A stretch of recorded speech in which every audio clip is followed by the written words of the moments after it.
Let me see. Please stand by.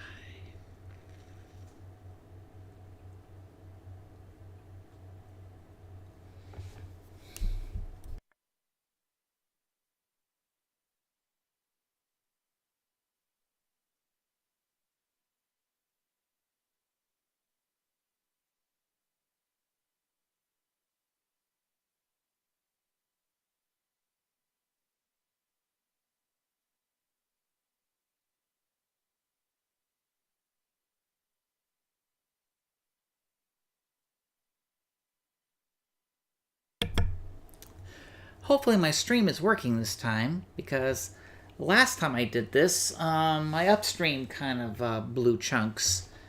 So everybody's getting give some time for people to get on.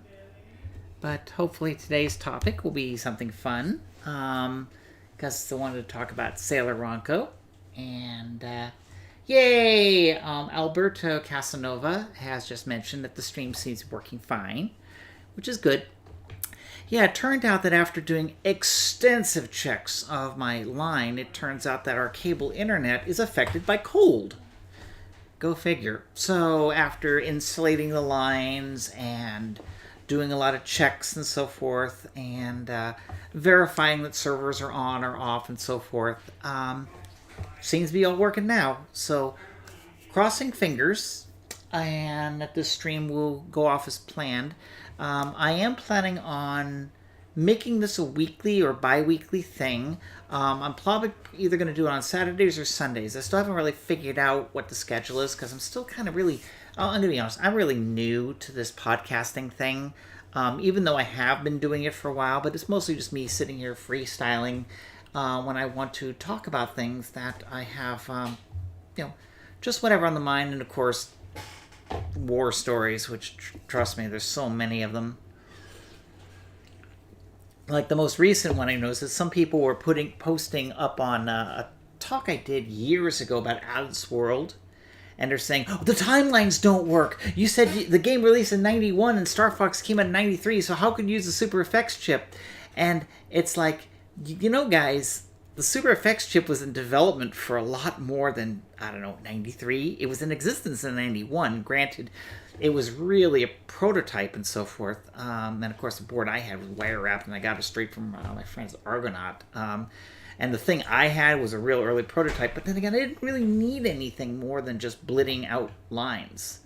But but the whole idea only lasted like a week, because the moment we realized how much was going to cost the cartridge, that ended that right there and then.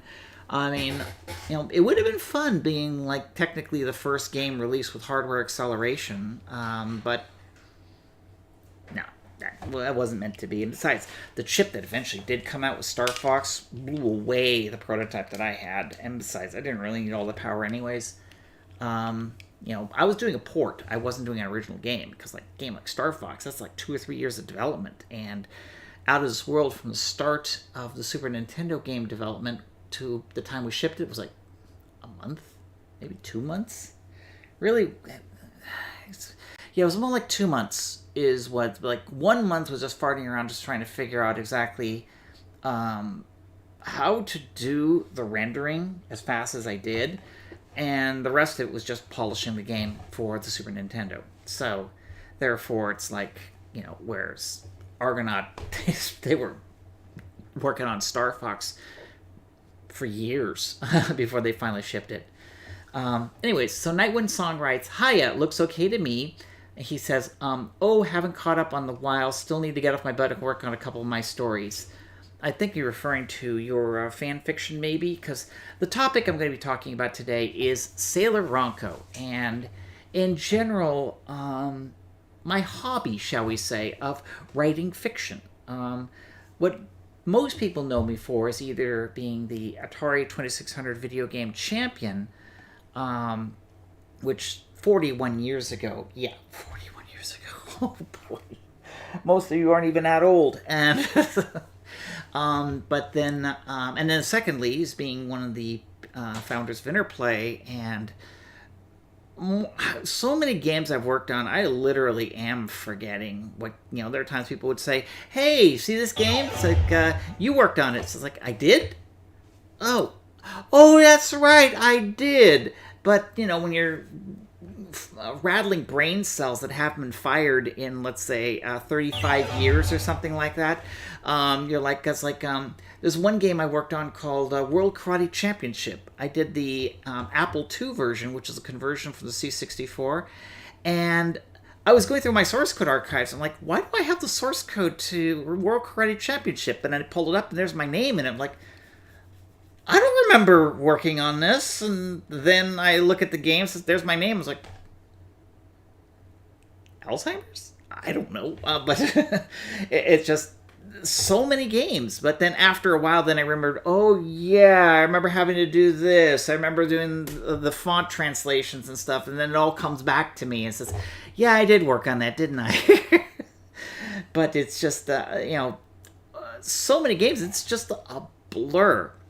But a long time ago, I developed an affinity for learning Japanese. That's a story in of itself, and that's tied to the game's RPM racing and Interplay's endeavors into writing games on the Super Nintendo and me having to learn Japanese. But after learning it, I developed an affinity for Japanese culture and anime. And so people were asking me to help them do fan translations of anime. I think it was called Macross. We know it as Macross. Sometimes, because I know so many languages, sometimes I revert to the native way of saying a word like Tokyo instead of Tokyo, or Paris instead of Paris. Like, for me, I always have to, every time I see the word Paris, I just see it and I immediately say Paris. It doesn't even register in my head to say Paris. But, when you first speak French, words kind of jumble together, and it's kind of weird. Because, sometimes they even think in these other languages, like especially Spanish, because Spanish is my first language. Well, rambling on. I developed an affinity for Japanese anime, and then I came across this anime called Ranma 1/2. It was around 96, 97. Don't remember specifically the year, so I'm probably going to be off. And another one called Sailor Moon. There were fun animations, fun anime. I mean, like, Sailor Moon was like, it's kind of cute with the sailor girls, but at the same time, it's really geared for younger kids because, the monster of the week and the silliness of the show. Ranma 1/2, at least it was a more adult form of humor, in which it wasn't really trying to be funny for kids, it was trying to be funny for adults. So I really like that. Lots of slapstick comedy and so forth. Well, I then got the manga, and I started reading the manga, and time went on, and every time there was a new manga, I would get it, and so forth, until finally I got the word that after volume 38 of Ranma 1/2, the final Takoban, the final book, hard or soft-cover book, volume 38 was the conclusion. And I'm going like, yay, they're going to, finally Ranma and Akarane are going to get married, and, this 38 volumes of the story. And then you find in the final chapter, after this big adventure, which spans something like 16 or 20 chapters, that he finally rescues Akane. They finally even have a wedding. And it doesn't go through because every single person in Nerima just comes in and destroys the place. And it ends with the equivalent of to be continued. And I'm like, oh, okay, so how I want to see the story end. I want to see what's the conclusion, not this them running off into the sunset kind of thing.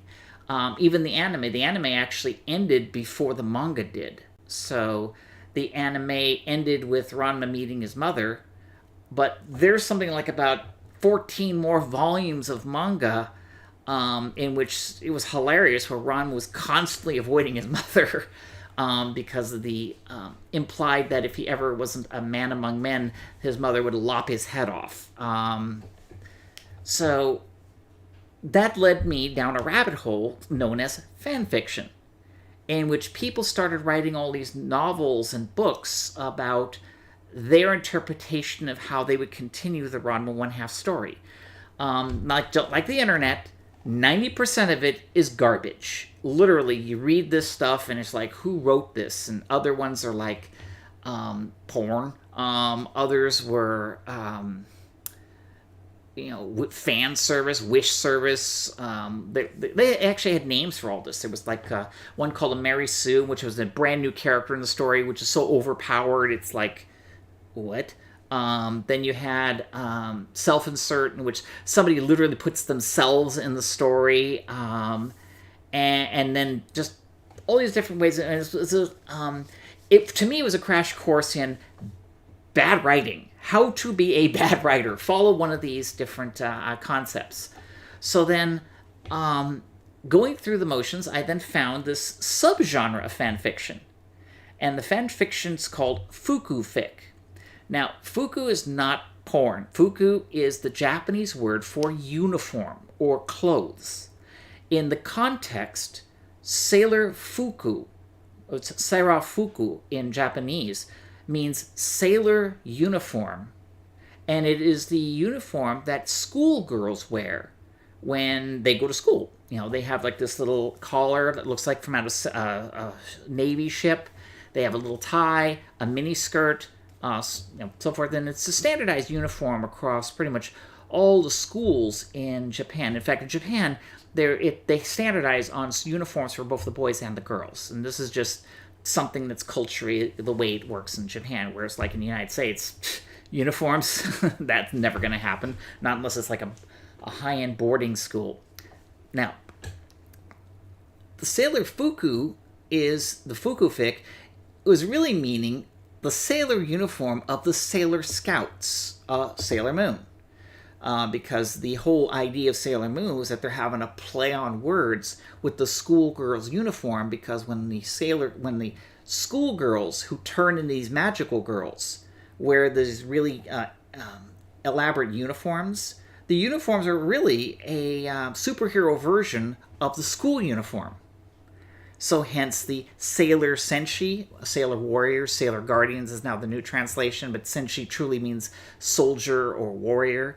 But now they call it Guardians because, you really don't want little schoolgirls to be running around called soldiers.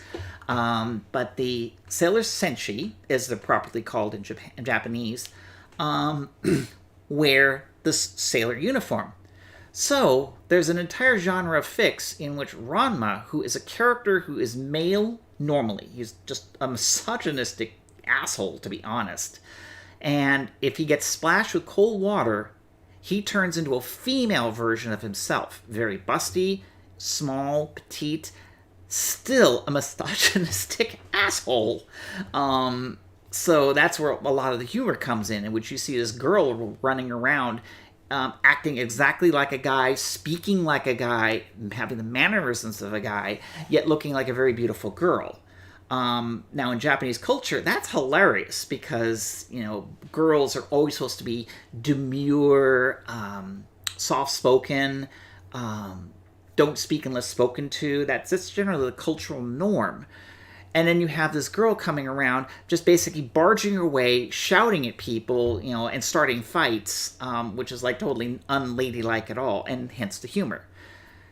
So there was all these different novels, short stories, etc., in which somehow Ranma, female form of course, gets turned into a Sailor Scout. So I've read several of them in which they were really, really good. There was one called Lines of Destiny that was really good. Another one which was, of course, Sailor Ranco. There was Warriors of Destiny. There was, there was a bunch of them that it just really were well written. But of course, unfortunately, just like Ranma, a vast majority of these fan fictions just stopped.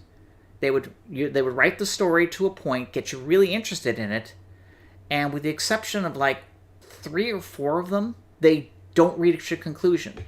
There were some I've read in which they ended. They had a good story, it ended, happily ever after, or maybe not so happily ever after, but it ended. But there was all these different ones that just didn't go. just stopped. One Nightwind song writes, "Destiny's Child was what got me into Sailor Moon." Yeah, Destiny's Child was another very well written, well done fan fiction about how Ranma becomes a Sailor Scout and how it works with the mythos of Sailor Moon. But that one was concluded. Sailor Ranko kind of ended with a to be continued. Because throughout the whole story, Ranma is having to deal with being a Sailor Scout, but hiding it not only from his mother, but from everyone else because of his embarrassment of just being this. And Akane, was kind of upset that she wasn't chosen, and that and she proves herself as a warrior in the context of the original story. And of course, for me, and then afterwards, another writer, a gentleman. Okay, the original Sailor Ranko was written by a gentleman by the name of Duncan Zillman. Later on, another writer, a guy named Kevin D. Hamill, decided he wanted to do this missing chapter, and he called it Twice in a Millennium.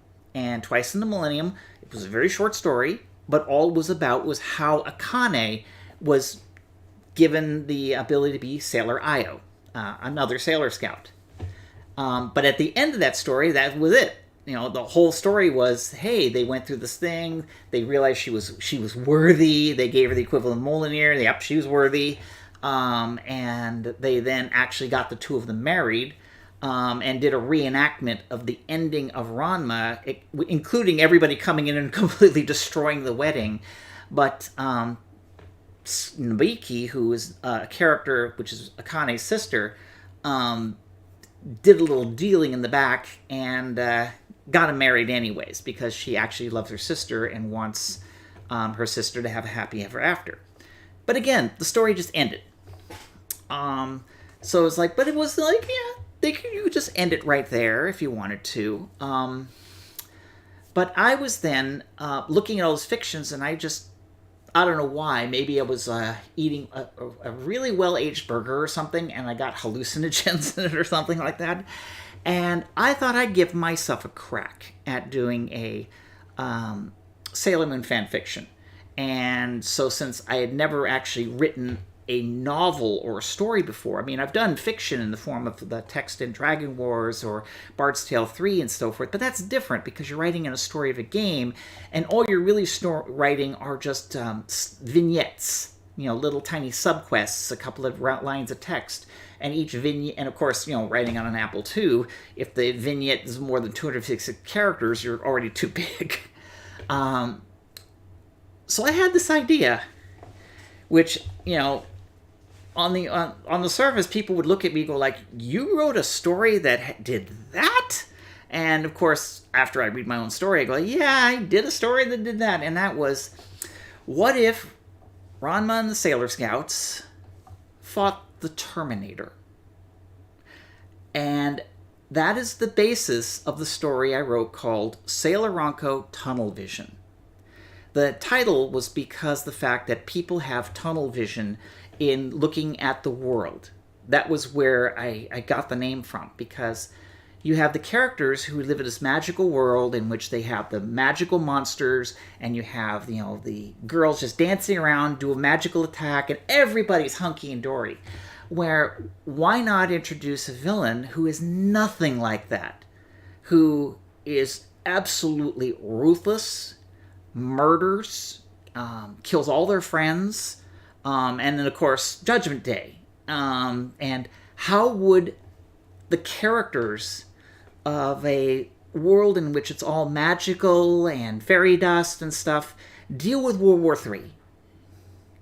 And at the same time, how would a computer who only deals with logic, reason, science, and has no understanding whatsoever of magic and friendship and love, how would it fight against these types of people and characters? And so hence, both of these, the villain and the good guys, are all out of their element. And how would they interact?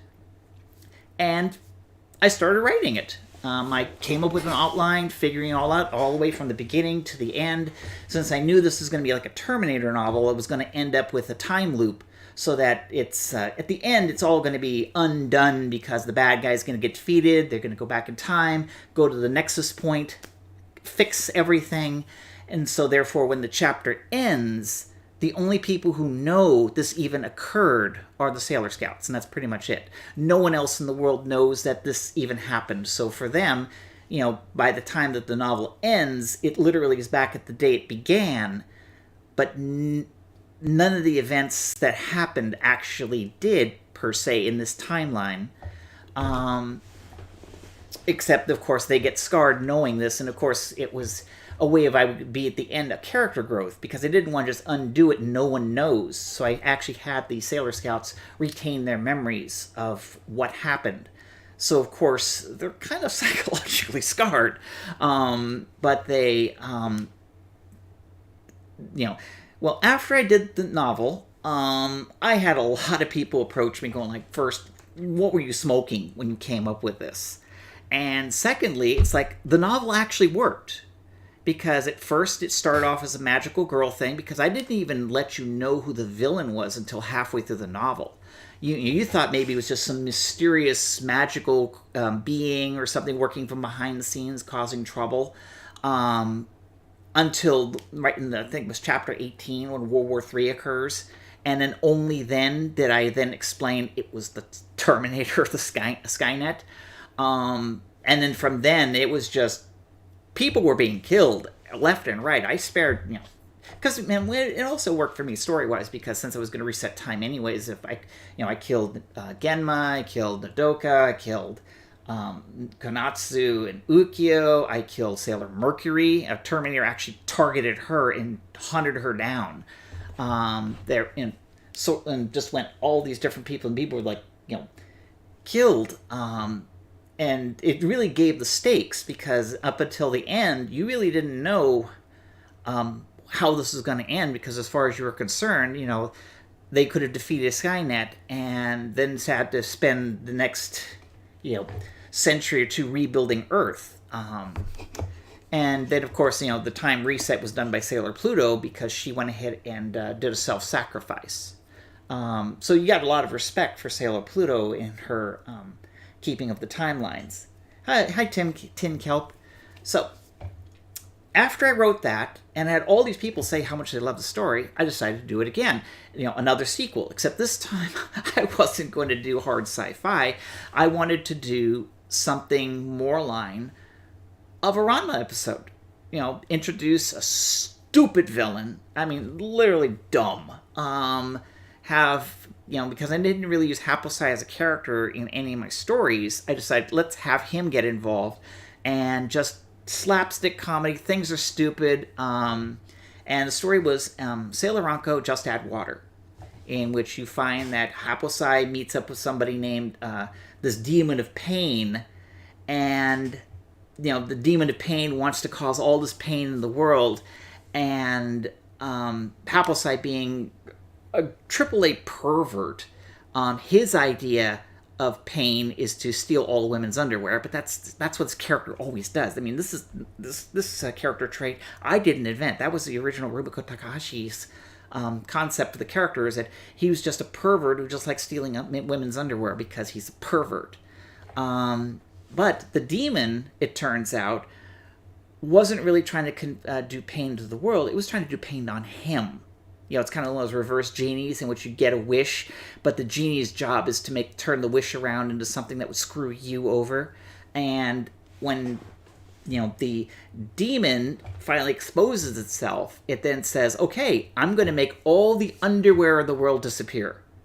Which, of course, would cause Haposai no end of grief, because that's his whole thing, is stealing women's underwear. And if all the underwear of the world disappears, other than being, a lot of people going commando, that's pretty much it. To which then Ranma, of course, saying, that's a stupid idea. I mean, I thought you were going to do something bad, like, make all the women disappear. And then the demon goes like, that sounds better. And the hilarity ensues. There's a big fight, and everything goes on.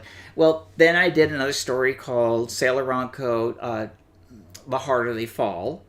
Hi, Tim. What the hell did I wander into here? I'm Tim. I'm basically explaining my stories of doing Sailor Ranco. It's a series of fan fiction novels based on Ranma and Sailor Moon, and how I ended up doing writing in it. So, anyways, now there. Recap. So I did one called The Harder They Fall, in which Godzilla shows up. Standard kaiju story. And then I went ahead and did a couple of other short stories and things like that. And then I started working on a big magnum opus called Thrice in a Millennium, which I'm guilty of. I already know how it ends and everything. I just hadn't had time to get back to working on it. I mean, it's something like about 2/3 done, which is already out on fanfiction.net. Yes, Godzilla. Because come on, Japanese. Gotta have Godzilla, okay? Well then, because I was writing all these novels and stuff, I got a little fan base going. Some of the fans were from this comic collective called 910 Comics. Now, they make some interesting comic books. Some of them were really good, like El Gunishiv, who's now moved on to, I think, Hiveworks now, or something like that. But they, and there was one called Misfile. They were all affiliated and so forth. But I went ahead and hung out with them. And I noticed how they were all making comics, web comics.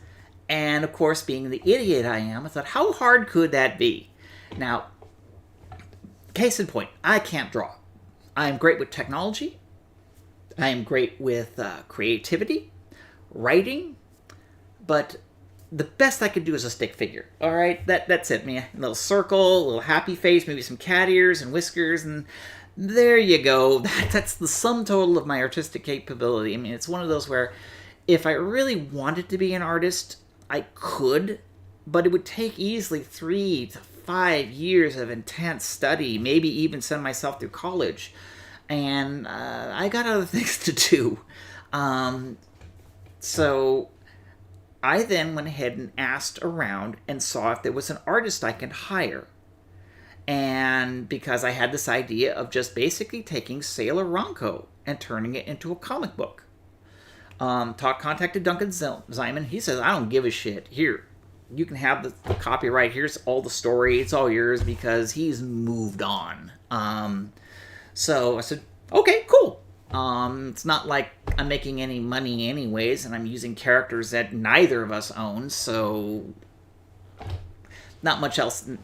Nobody's going to sue anybody else, because there's no way in bloody hell that I'm ever going to be charging this stuff, because, we got copyrights.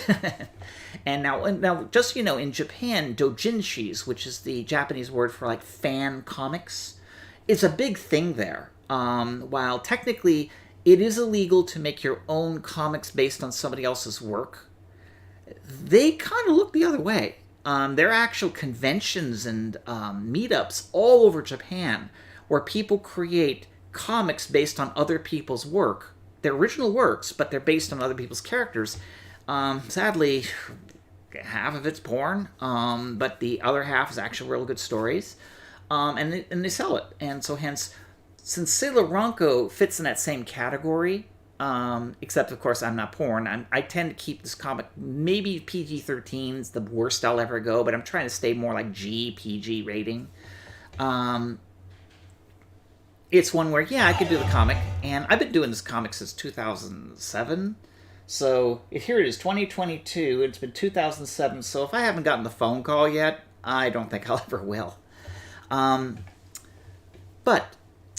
met up with these two comic artists. Really, it's this girl who needed some money, and I had her start drawing the comic for me. I would write the scripts, plan it all out, and spend a lot of time working with them so that I would learn how to do cinematography. I also talked to the guy who did Misfile. I'm good friends with him, Chris Hazelton. Anonymous of The Watch, Tom Revore of and then it was John Lotshaw of Accidental Centaurs. I mean, I went around and I asked a lot of people a lot of questions. It got really annoying. But in the end, I learned how to actually lay out a comic book, how to plot it, how to pace it, how to work it. And of course, for my case, I was adapting an already done story into comic form. Kind of like, when I port games from one platform to another, it's like a majority of the work is already done, but you still need to do work to translate it from one medium to another, from the written page to an actual visual comic. That's not trivial work. Well, we did this comic for about a year and a half. But then the original artist I hired started demanding more money and then demanded like half the proceeds and so forth. And I'm like, half of nothing is still nothing. Do you actually believe that I'm making money doing this? And that the money I am paying you to do the pages is some sort of money-making enterprise? I mean, yeah, I'm paying a fair market rate for what the pages are, but there's no royalties, there's no nothing. And for some strange reason, the artist thought that there was like some income stream that I was denying them, and that led to a falling out, which then caused the comic book to kind of stop. So I've started asking around my friends, is there another comic book artist I can work with? But of course, most of the good ones are already doing their own web comics, so therefore they're kind of booked because, let's face it, drawing a page of a comic is a lot of work. Writing the story, laying it out, and figuring out that's work, but really I'd say easily 70% of the work is the drawing. So, which is one reason why I have to pay an artist, because let's face it, Sailor Ranco doesn't make any money. And if it did, then I'll probably have a phone call from Viz about that. So eventually, another friend of mine turned me on to another artist.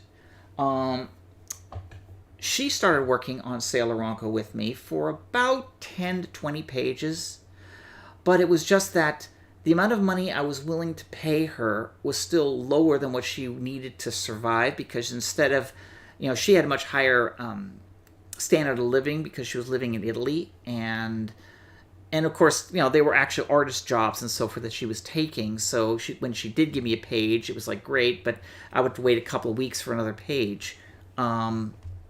So we just mutually agreed that it's just best for her to just move on. Now, since then, she's gotten on to do a bunch of animations, and now she's doing her own comic book with IDW, I believe, with Felicia Day, of all people. So congrats on her. But that left me back into a lurch. I still needed an artist, and there was a limit to how much I could pay to do the pages, because, let's face it, this is a hobby. I mean, I'm not doing this because this isn't a money-making enterprise. It was basically designed to teach me how to write and pace out comics. So effectively, I look at it as like I'm paying an artist in order for me to go to college on how to learn how to write for comics. Another friend of mine introduced me to my current artist. His name is Erwin Preziata, and I'm probably mispronounced his last name. So Erwin, if you're watching this, I'm sorry. And he showed me a page that he just redrew of one of Sailor Ranco, and I was just like, oh hell. He was a manga artist, flat out manga artist. And he took the art style to exactly what I envisioned Sailor Ranco to be in the first place. A flat-out manga in the style of Rumiko Takahashi with a little taste of Takeuchi. I forgot her name again. The girl who made Sailor Moon. I don't know why I'm spacing on her name. It's right there. Credits right there on the Sailor Ranco webpage. But when I saw it, it's like, this is perfect. Absolutely perfect. And I said, can you do the comic for this amount of money? And he goes like, that's more money than I've ever been paid. Like, then we got a deal.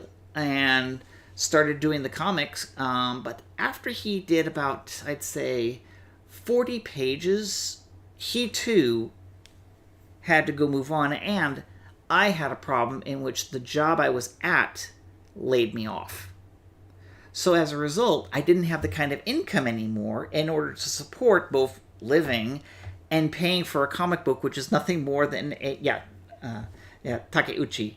But anyway, so with that, Sailor Ranko kind of then went on hiatus. It was like 2009, 2010, and I then started, doing other work, other jobs, other stuff like that.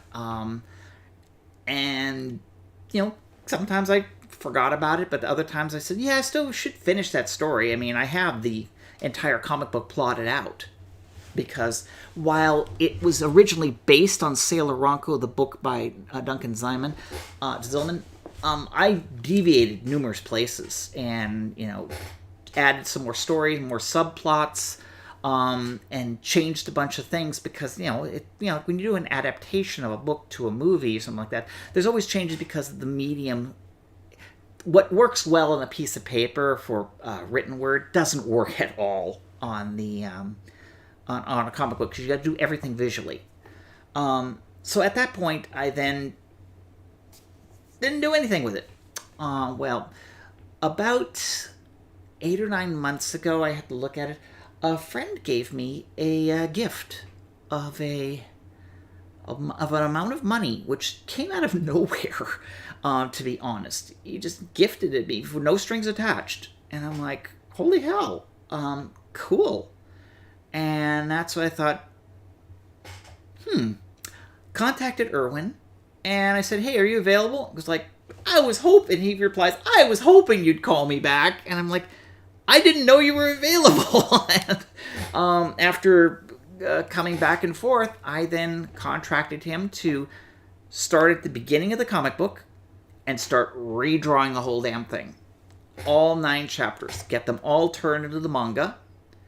And while he was busy doing that, I started plotting out how to finish this thing. And because it stopped around the middle of chapter 9.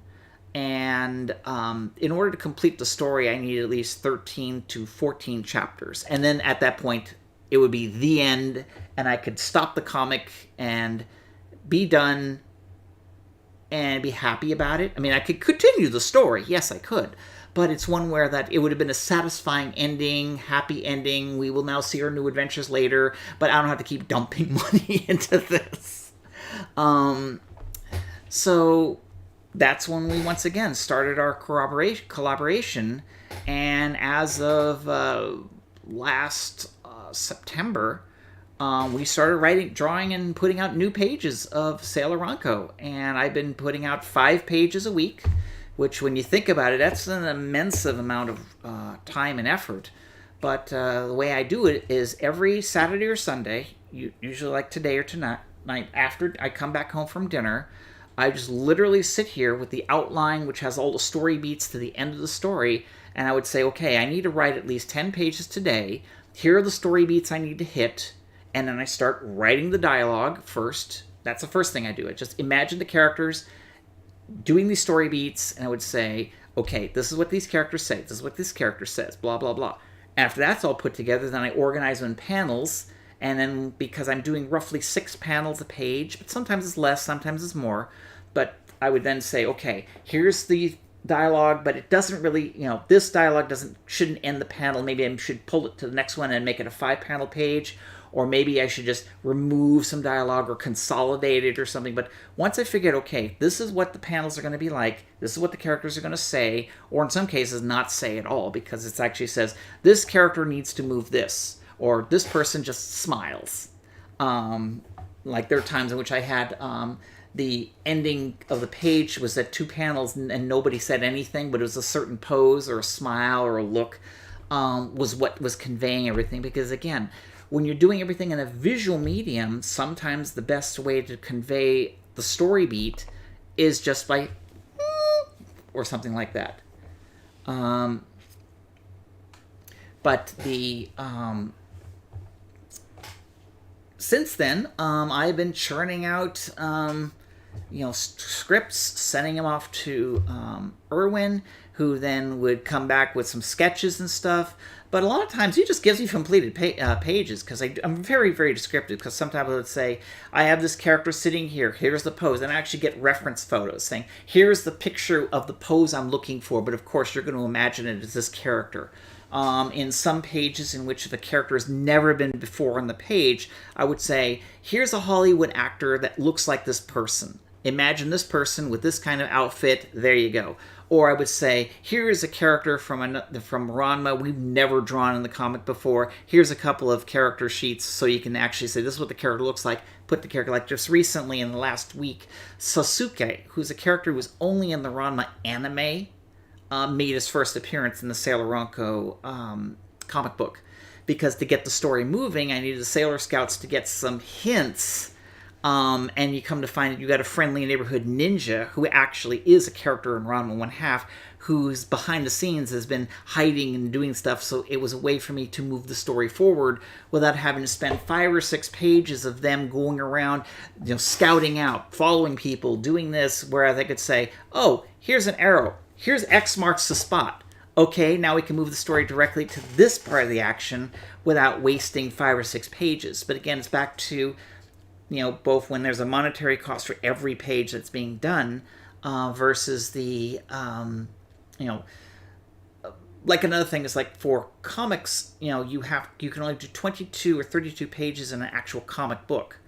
And I'm now teaching myself how to write an entire chapter, because when you're doing a web comic, it's all freeform, because there is no such thing as, oh, the comic book ends at this page or something like that. It's like, hey, I just use enough pages to tell the chapter, and then when I get to the end of the chapter end, like I have one chapter in Sailor Ranco is almost 50 pages long, which would be technically a double wide issue in a comic book.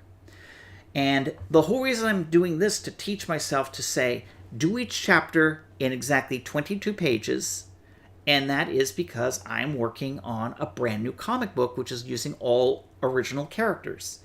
And that comic book is going to be called Cynthia One. And so basically imagine things like kids on bikes, a little bit like touches of Stranger Things and so forth, in which you have this young girl who enters into a high school. She's a high school sophomore. And you come to find that she just appeared out of nowhere as far as anybody concerned. So she has no past, but she's super strong. She's insanely intelligent. And then you come to find a little bit later, she's a robot. She just looks human. But she doesn't know who built her, how she got there, what's going on. But the other kids are there to help teach her how to be human, how to act human. And so think of her more like an 11 from Stranger Things. So she has her powers, and of course the other kids have the idea that let's be superheroes. So they start becoming a little group of superheroes. But remember that only Cynthia is the only one who actually has superpowers. Everyone, and her superpower is the fact that she's a robot, so you can't shoot her, and she's super strong. But, she still can be run over by a steamroller or something like that. And all the other kids are just kids. So therefore, bad things will happen. A la, what was it called? Kick-Ass. Where, the characters there, all the superheroes, are really just people wearing costumes. They're just normal people. That's what happens with kids. But as time goes on, I'm going to give more and more as to who Cynthia really is and where she really came from. But during most of the comic, it's going to be just these kids trying to solve crime and trying to keep their secret identities hidden, and at the same time teaching Cynthia how to be human, failing miserably most of the time, but she's getting better and better and better until I give the finale, because there is a finale in which you find out who she really is and where she came from, and the ramifications of what she is, really. And that's one reason why I'm trying to do this, because my whole idea is that eventually I would like to just do the first comic book and see if there's anybody out there who wants to publish it as a real print. I'm not publishing it. I mean, I might, if no one likes it, then I'll probably publish it as an independent press on Amazon, but I'd rather have a real publisher publish it, because it's like, You know what? While I run a video game studio and I know how to do that stuff, I'd rather have somebody else who knows what they're doing to do that kind of stuff.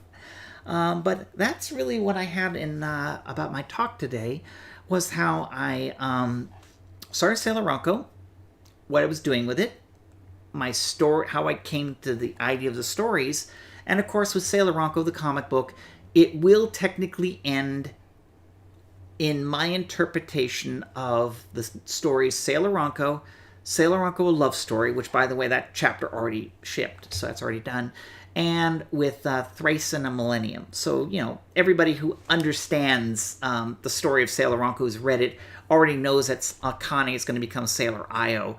But, of course, my way of doing it is going to be stupider, it's going to be funnier, and it's going to be just dumb.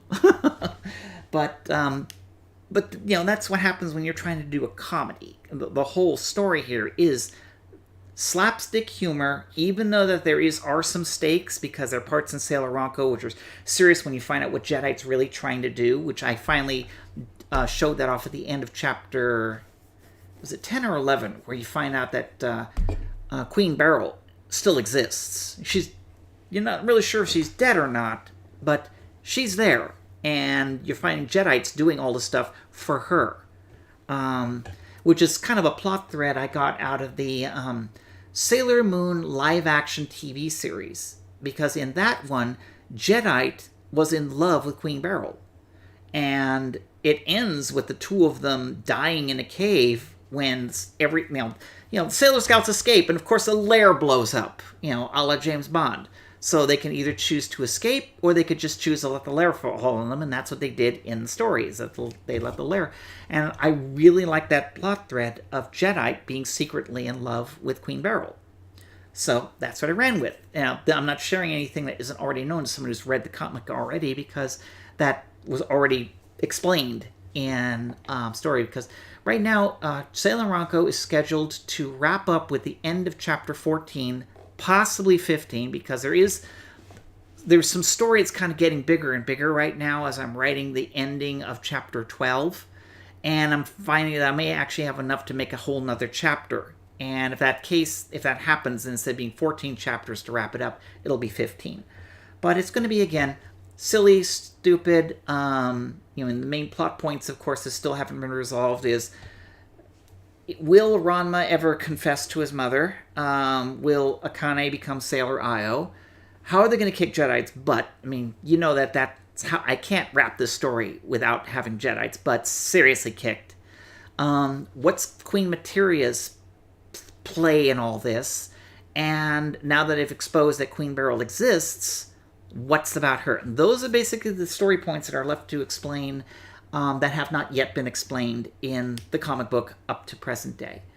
If any of you want to read it, it's at sailorranco.com, SailorRanko, so Sailor, like Sailor Moon, Ranco, Ranko, one word, .com.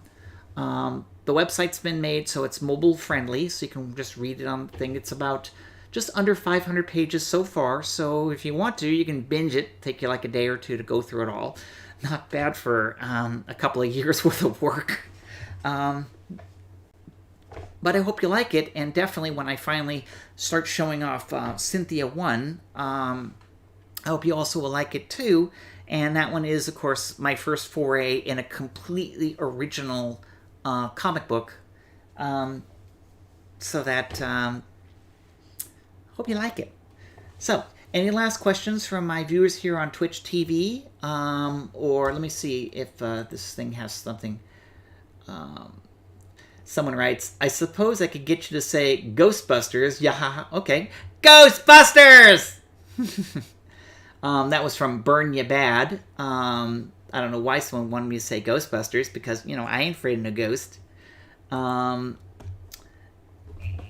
someone says, how about as an ebook on Itch? Well, I would only put it on ebook as Itch if nobody wants the comic. Like if I go to IG, it's like if I go to Valiant or also Antarctic Press, or if I go to there's a myriad of comic book companies that are out there, that haven't been eaten by Marvel and DC yet.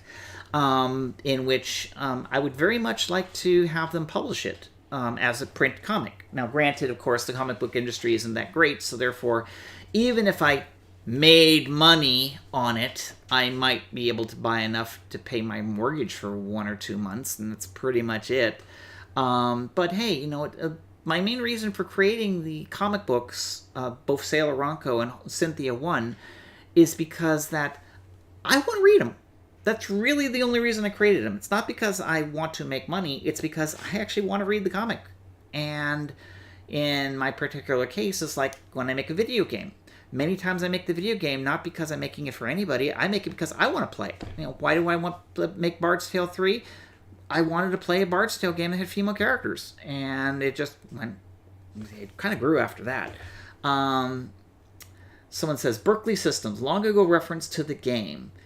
Ghostbusters! Ha ha ha ha ha! I think it's... The only Ghostbusters I remember is... Burn Ya Bad was asking me to say Ghostbusters, ya ha ha. But the only Ghostbusters I know is the one from Activision. Where it starts on... Yeah, C64, that's the Activision game. And it goes like, Ghostbusters! But anyone else have anything to say before I go ahead and go back to my boring, miserable life? And of course, today's schedule is for me to go back to work on Battle Chess Game of Kings, and because I'm doing a patch on that. And then I'm going to be writing some more, you know, basically the next 2 weeks of Sailor Ranco. So, looks like we have nothing else going on. So, I'm going to say bye-bye to everyone out there in Twitch TV land, YouTube, Facebook, whatever. And thankfully, it looks like I've solved my internet issues. So, I will be trying to do this on a more regular basis. All right? Burn Ya Bad. Well, if you want to chat with me, Burn Ya Bad, just go on a Facebook Messenger or Discord. I'm BurgerBecky3883 with capital B for Burger Becky. And